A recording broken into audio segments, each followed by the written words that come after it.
Well,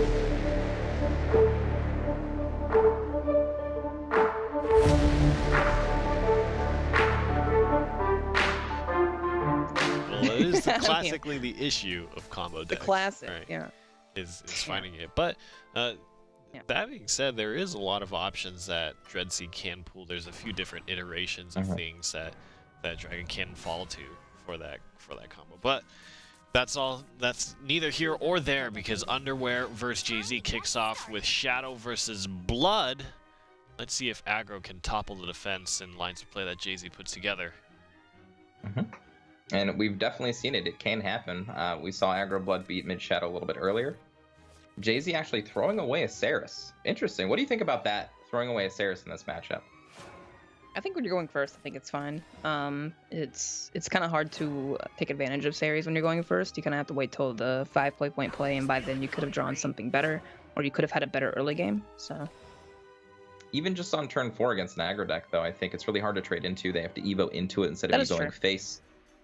Just one of those solid cards. In my mind, the more Saris you draw in an aggro matchup, the more of a chance you have to win. So yeah, that's true. That is true. I think the line of thought there was maybe that Underwear is probably following the. Let me double check myself here. He's playing Dance of Death. He's actually not playing Scarlet Setborn, so there wouldn't be Bane available for him to take out that Saris, which does make that interesting. Yes, I mean, obviously you can always go to the decision, like I want to mull for curve. Like good curve is going to help you against aggro more than most things, but Saris is just one of those cards in my mind that I'm like, if I don't have them, I don't know if I can really stick a win against this deck. Being on the play though, you have a little bit more flexibility, so it's not the worst mulligan, just an interesting mulligan. Very, very interesting. Though JaZe is a player that I trust. If he mulligans something away, I trust him for that to be the right choice, right? That's right. This Angel of the Word. Very awkward Angel of the Word. Wow.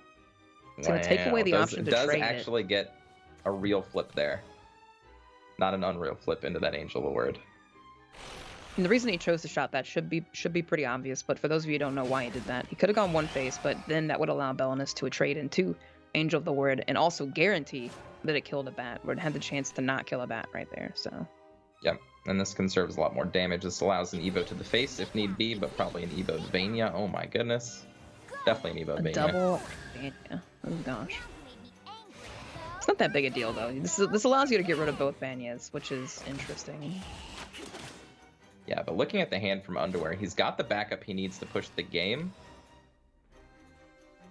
And without that zombie party that was freshly drawn, I was actually going to say JaZe's in a tough spot here, but now he can claw his way back a little bit.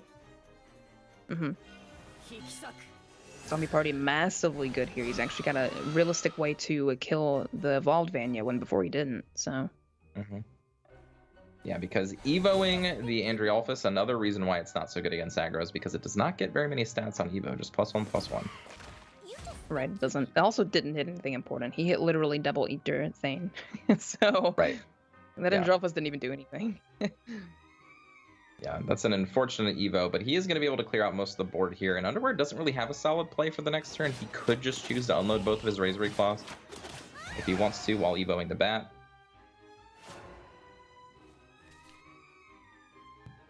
Snarling Chains adds a little bit to that, not really. Yeah.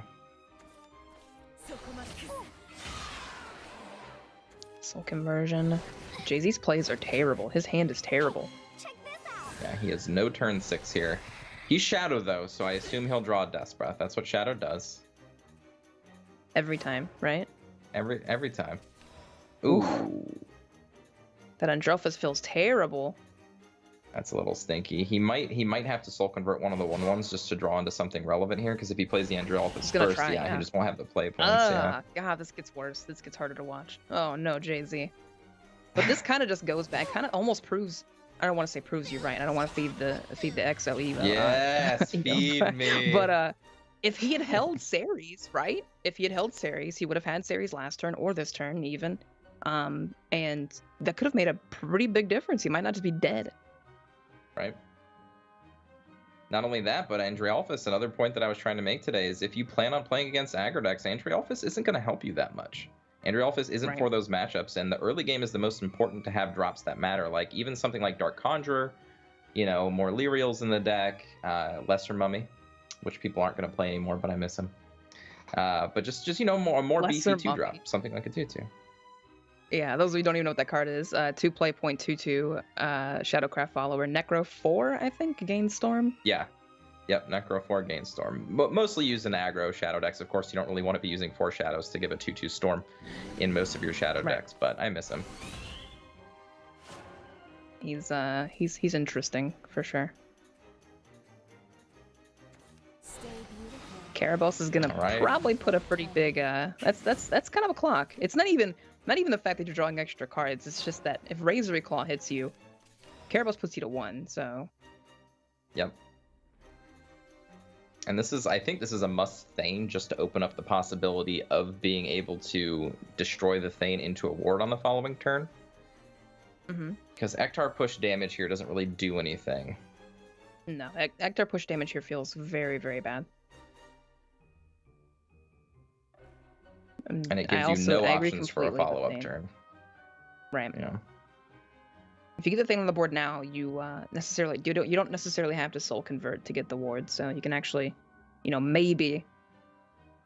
He already has access to Necro Assassin, so he has a way to sack it next turn. Right. Not that it's gonna matter too much, because like I said, you know, this Karabos did 1 damage there. It's gonna do 2. It's gonna do 1 damage again, and then you know if Razor Claw comes down, you're already at 1. So. Yeah. Looks like just making a straightforward play here. Now this is a pretty scary board. I'm not gonna lie, but again, he is board. It is. 6, 7, 8, 9, 10, 11, 12. So he's actually board locked without being able to deal lethal damage here. So if Underwear did the same thing that we saw happen to Akamara Red yesterday, where Akamara Red locked himself out, Underwear could have just actually played around this. But of course, if he goes down to 1, then Razor Claw turns off and he can't finish the game. So I think he was just looking to finish the game this turn. Baphomet looking for something like Blood Wolf, probably. Okay, this one's all me. Involving the Baphomet, you kind of have to kill whites here at this point. Yeah. Night Horde onto Thane. Uh-oh. Okay. And I think Snarling Chains is that 1 damage. Yeah, I think this is it. I don't think JaZe can win this turn. He has 3, 6, 10. If he had a soul conversion, he would. He needs to go for the Ektar into white play in order to pressure Underwear down to 1 health, and I think he knows that very specifically. Well, if you don't clear the board, you just down the backswing, so. Well, you've got the White King, right? Oh, never mind. He got a zombie. Never mind. Yeah, never mind. Okay. He has the 1 extra damage from the Thane because of the Ektar skeleton. I feel very blind for not seeing that zombie. I didn't see that zombie would happen at all. I feel like he didn't see that at first either. Like, yeah, he obviously noticed. I think we all missed it for a second, yeah. Thane, again, not see that as Rainey said, showing why it's so crazy good. How many games have we seen ended off of whites or just Thane? I think pretty much every mid-shadow deck. That's like just what's happening as their end game now. It used to be that it was Ektar that finished off, but because people know Ektar, they know the damage it can deal. I just think it's really easy to play around getting lethaled by Ektar, so I think Thane has to come in to take up the mantle of finishing the game off. Right, just so much value in that card. Man, I feel legitimately very blind for not. Yeah, for not seeing that. Just missing, missing the little like, skelly. 1 off. How does he get it? I wonder. Yeah, never mind. He's got the 1 extra damage. We just didn't see it. But now we get to the important matchups here. Yeah, we have D-Shift versus Aggro Blood, and there's an interesting keep from JaZe here that I think a lot of people pass up on doing, and he kept Chimera against an aggro deck, and I don't think a lot of people know this out there, but Chimera in current D-Shift is boostable so quickly. You play a lot of 1 play point spells, you play Owl, it's boostable so fast that keeping Chimera against a follower-based deck is actually very correct. Interesting. It's good to know. You're not looking for D-shifts here, you're looking for board control. And we've made mention of this in the past, but this is a control deck now. D-Shift is no longer a combo deck when it's playing against something like Aggro Blood or even Aggro Forest. Well, It's turning it was into a always control deck. combo. If you want to get really into it, it was a control combo. Sure. It does have a way to combo, Yeah. but generally speaking, it's going to win just by making those huge pressure plays and running Underwear out of cards, or running any aggro deck out of cards, and then just playing whatever's left over, whether it be Golem Assault tokens or Chimeras or whatever. Mm-hmm. I'm powerless for now. True that. And I think we've seen this particular also not very matchup- good. Yeah. We've seen this particular matchup quite a bit, and I think my first statement from a couple weeks ago still rings true. I think D-Shift might be a turn too slow to stop Blood, especially when it's on the draw. Oh yeah, I agree completely. I played this matchup quite a few times. It feels like an 80-20 in Blood's favor, which might be a bit too biased, but also, I mean, Underwear's hand is pretty bad. His hand is terrible, so It is. this could It actually is. be fine for JaZe in the long run. Yeah, without any extra pressure, I mean, a Goblin on turn 4 is not the most devastating thing for a D-Shift player to see. Right. He also gets to evolve first with Owl in hand, so it's gonna have Owl and a Ward on 4 getting to evolve first, so it's pretty good. Karambos is not bad though.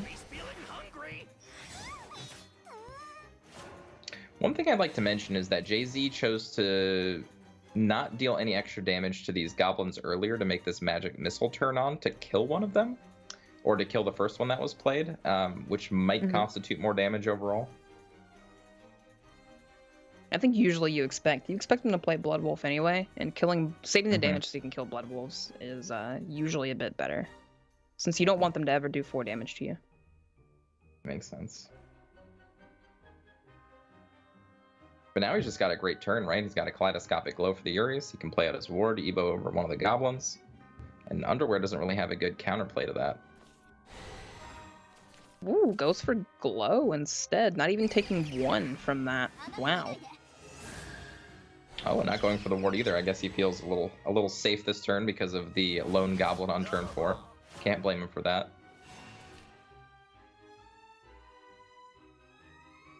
Underwear draws a pretty good play though in Vanya, so he also has Snarling Chains on this, so not bad. Now, do you Evo Goblin here, or do you Evo Vanya to go a little bit wider? Oh, or don't even play Looks like Vanya. Evo's Never Goblin mind. doesn't even play Vanya, yeah. I like that actually, because Vanya could translate into more later. She doesn't have to evolve if you have Summon Bloodkin. And you're gonna Karambos in 6 anyway, so. That's true. Draw into more damaging options. Now, this is a turn where Chimera could come out and prevent also damage from Urius from happening yet again, which I think is a pretty straight up play. And you can do it alongside Merlin this turn, but you'd have to take a damage to do it that way. Mm-hmm. It's kind of weird. Although establishing Merlin's pretty strong, so Mm-hmm. This is your fate. yeah, Yep, I think he that's the agrees. play. Also, with your hand being this bad, you kind of need a way to cast this Sword Cash. You need a way to, actually win the game. And if Merlin can stick, it's not bad. No, this is not a bad turn whatsoever. Karabas is going to have to come down and Evo over Merlin, I would expect. I don't think it doesn't even matter what deck you're playing. If you let a Merlin to Evo stay in play, like D-Shift can start doing some pretty dirty things. Oh yeah. Oh yeah. Not to mention just doing 4 to your face every turn you let it live, which is something you can't let happen. Right. This is one of the things that I've seen with Aggro Blood, and this is kind of why I think Aggro Forest and even Aggro Sword to some extent are just better than Aggro Blood. It feels like Karabas is a crutch in Aggro Blood now. Before it was always Implancer, now it's Karabas. And more often than not, when Karabas comes down when your opponent's not at like 4, 5, 6 something in like that super low register, it's really slow. You know what I mean? It's not what I would expect out of an aggro deck. It's like this completely different game plan. Right. I think a few players, I've heard that opinion before. I think a few players I know have the same opinion that Karabos is just sometimes not impactful enough. But to be fair to Karabos, she will always continuously do 1 damage to D-Shift, and JaZe still doesn't have D-Shift in his hand, right? You're also always going to draw 2 cards per turn now. So Yeah, that's true. it's not like I playing think in my Karabos, mind- unless your opponent went super wide, it's not like it's bad ever. Right, and its stats for its cost are still absurd. It's more just like internal thought of just like the way aggro blood has been going. And the other thing is like I'm kind of against stopping my play point development. I like being able to play multiple things a turn, but if you're not drawing the cards, it doesn't matter anyway. So.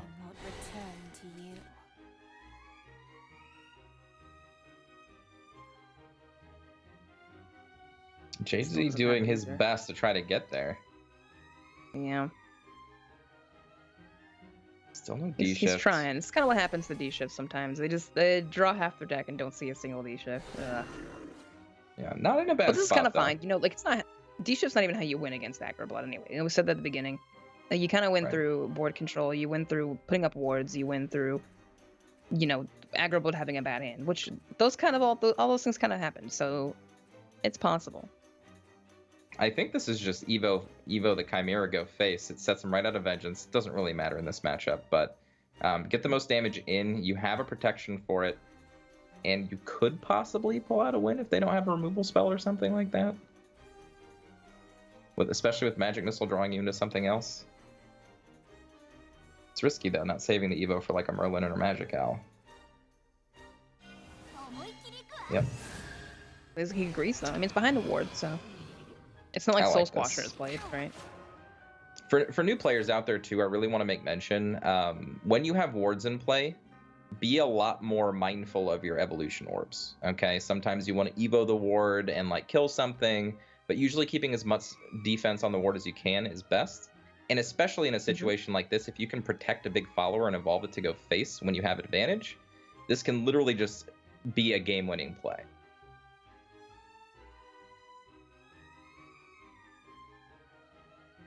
This is so awkward. It feels weird to say, like, you know, D-Shift has the advantage, but D-Shift has the upper ground. Like, it has the higher ground. It does. Underwear's it does. out Underwear's, of yeah, the cards he's been drawing have not been able to convert to as much damage as he would like. Has to use this defensively, which definitely doesn't feel good. This kind of comes back to, you know, Karabos not even being... Wow, that would have been great last turn. Not even being very impactful. You know, Karabos didn't even do anything. I mean, she's resulting in more cards, but if you just die before you draw those cards, then... Do we live in a world where JaZe can Magic Missile into Angelic Snipe right here? Do we live in that world?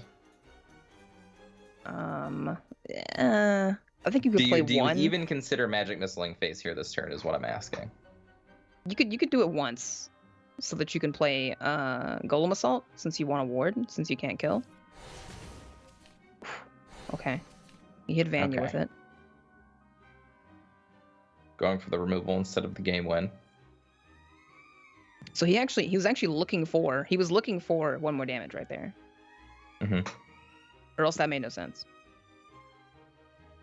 He probably thought 2 is possible, but not 3 in a row. That's why he went for the removal instead of the face plan. And that's okay. That is more realistic. So now it just looks like a... Oh man, you gotta push face damage though. If you do, you die, but... That's so risky. I think you kill the Urias and just play the ward and pray. And that would translate to 5 damage next turn from Underwear. I think you have to go face. How do you win if you don't go face, right? How do you win? Well, because you still have a 6/6 in play. I think that's how. Yeah, but he's still at 9. Okay, he's still at 9 though. 5. Yeah, that's just lethal now with the Dance of Death. Yeah, it is. But if you didn't hit, how do you win? That was a tense game. That was a tense game. I think you have an opportunity to win though with D-Shift, right? I guess because you don't have D-Shift in hand, there's no way to reset the turn, and all the magic missiles are gone. You're exactly right. How do you win that game? There's just not much you can do when you you're playing a deck centered around taking extra turns, and if you can't take extra turns, then you can't do anything. Right. Especially because, like you said earlier, Karabos, while not doing too much, did consistently deal 1 damage turn after turn after turn to JaZe, and it wouldn't have stopped, and JaZe knew this. Because even if he had killed, say he killed the Urias there and didn't take 1 damage, he would still get Dance of Death. He would still get, put down to like 2, I think, is what it would have been, right? And now his opponent's still at 9. You still can't win. Like, what do you do? Right. Yeah, you're right. And now It's a we get to see lose-lose if situation. Aggro Forest can do what it did last time we saw this in just the last matchup. No, 2 matchups ago. With Elf Girl Liza against D-Shift. Turns out it's pretty good. You know, Liza's always been, she's always been good against spells, right? You know, she kind of fell out of the meta for a long time, but she's always been there, always been waiting in the wings, getting stronger, you know, training, right? Yeah. We've seen her come back like sparingly, like as like 1-ofs or 2-ofs just because of Breath of the Salamander and like D-Shift and things like that. But now with Aggro Forest being really consistent with Wood of Brambles, Elf Song, like all the fairy generation in the world, Airbound Barrage, things like that, Liza just seems like an easy include. Mm-hmm.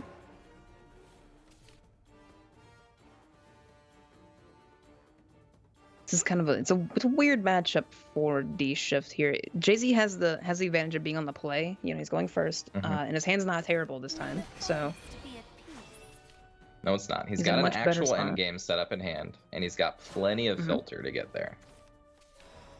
oh yeah, Ooh, beautiful draw. I'm gonna rest for a bit. oh yeah, And finds an oh yeah. Very nice. So yeah, JaZe's got all the tools he needs to stuff up the early game. Underwear being on the draw this game actually hurt him, even being the aggressive deck against D-Shift, because couldn't get his stuff out fast enough to protect. However, Liza this turn might set up for a really nice Elf Song on the following turn here. This is gonna most likely, Golem Assault into the Golem here every time. You need to get the ward down, even though Elf Song is a possibility. JaZe gets to evolve first, and if he puts a ward up this turn, if he digs for Owl and finds Owl, he's in a really good spot. Well, Underwear gets to evolve first, unfortunately for JaZe Oh, right, here. that is true. Right, because JaZe's going first, right, yeah. That's right. He's on the draw. But, so this is actually pretty scary for the ward, because the ward can get evolved over, and the Elf Song can still push enough damage here. Oh, yeah. But I think he has to do it. yeah. I think you're right. Very, very He Elf only Song played Evolve a 2. Fairy. Oh, yeah. Hey, let's play. Hey, let's It does play. open you up for removal, though, so Yes. you do it very quickly. Oh, yeah. Go 5. Well, he kept the Elf Song It's kind in of his also opening weird hand. to see. I think he already knew his plan. Yeah. It's weird to see the first damage being done on turn 4 here as well, but This board looking pretty Finds crazy. Owl. That's looking good for JaZe too, though. I don't know. Yep. A lot of removal options here. Now, do He's you got go Wind for the Blast, so it's turn boosted pretty 5 far. Merlin Evo Angelic Snipe play is the question. It's super juicy. No. Never. No. Hand's too Never. full. Never. No, of course. You do the safe thing and you kill as many things as you can. Exactly. Also, your hand is too full. You would just no. It's true. Will you play the Angelic Snipe before you Evo? Yeah, that's how you do it. The forest is Then you growing overdraw now. anyway. you, and you overdraw anyway because Merlin's a +1 to your hand, and you draw naturally at the beginning of your turn anyway. So I like it. Fills the board right back up. Says, I'm not going to stop the pressure. going super However, wide against difference- Nisha is how you win. That's right. And difference between what we saw in the last matchup that we saw these 2 decks being played. Underwear doesn't have a second Liza, doesn't have a Roach in hand, so no way to actually combo out if JaZe can manage to clear this board off. A revelation. Well, he could top deck Roach. He's got a pretty good setup for it. So Mm-hmm. if he does, then it's devastating. Such negative magic. It's also going to play Chimera this turn, so it's pretty good. We see JaZe with a Merlin on the board again, so, you know, giving Underwear the option to kill Merlin again or not. Yeah, this is where it starts getting really rough. However, I think Dance of Death is a clean answer. It kind of stinks to Dance of Death the 4-2 instead of the 4-4 here, but I think Brambles It's is a kinda bit what you better, gotta do. actually. Brambles is good too. Brambles is good, yeah. I'm liking the Brambles here. I don't know. We'll see what he goes for. I like the Brambles.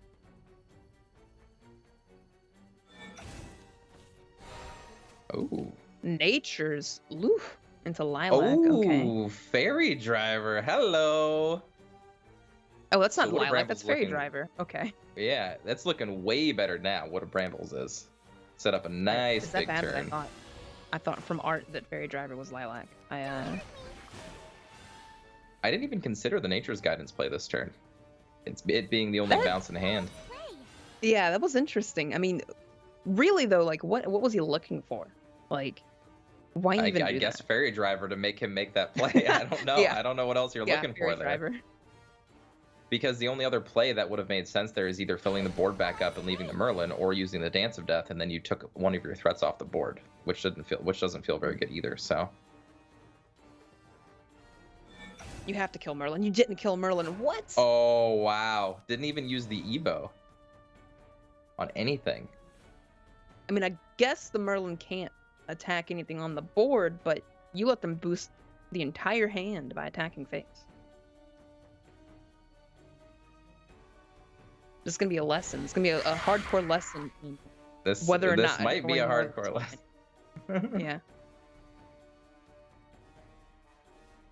It just opens up so much for D-Shift on their turn when they can spell boost just an extra time for free. For free. This Go is a forward. tense matchup. I feel like we've had a lot of these games today where it's just like down to the wire. Like every decision matters, every draw matters. This is a great game.